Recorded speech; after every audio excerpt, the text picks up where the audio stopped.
ছোট, ওঠ ভাই, খেয়ে নে। সারাদিন না খেয়ে কান্নাকাটি করলে শরীর খারাপ করবে। ওঠ। আমার খেতে ইচ্ছে করছে না, তোমরা খেয়ে নাও। তুই না খেলে তোর দাদাও বলেছেন উনিও খাবেন না। দাদা খাবেন না কেন? তা আমি কি করে জানবো? তুই গিয়ে জিজ্ঞেস কর। চলো।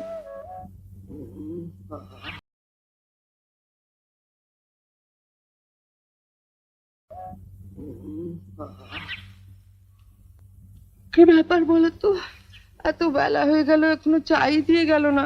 মেজে বউ হয়তো ঘুমোচ্ছেন, যাও ডেকে তোলো। মেজ বউকে তুলবো কেন? তবে তোমায় কে চা করে দেবে? কেন? এতদিন যে করে এসেছি বড় বউ।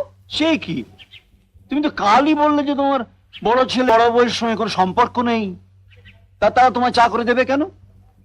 তাকে তুমি চিনুকে বলো বাজারে যেতে, আর তার বউকে বলো উনুন ধরিয়ে চা করে রান্না বান্নার ব্যবস্থা করতে। বড় বউ তাহলে কি করবে? সবই করবে, তবে ওদের জন্য এবার থেকে ওরা আলাদাই খাবে। আলাদাই যখন খাবে তখন আলাদাই থাকুক, বাড়িটা ওদের ছেড়ে দিতে বলো। মিনুর মা আলাদা, কিন্তু বাপ তো আলাদা নয়। এই বাড়িটা আমার, তাই চিনু আর তনুর মতো ওর এই বাড়িতে সমান অধিকার আছে।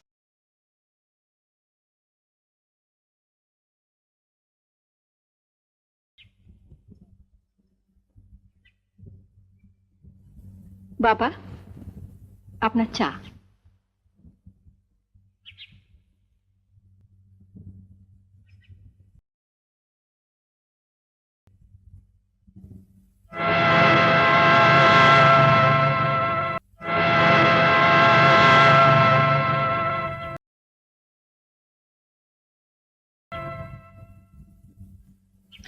আহ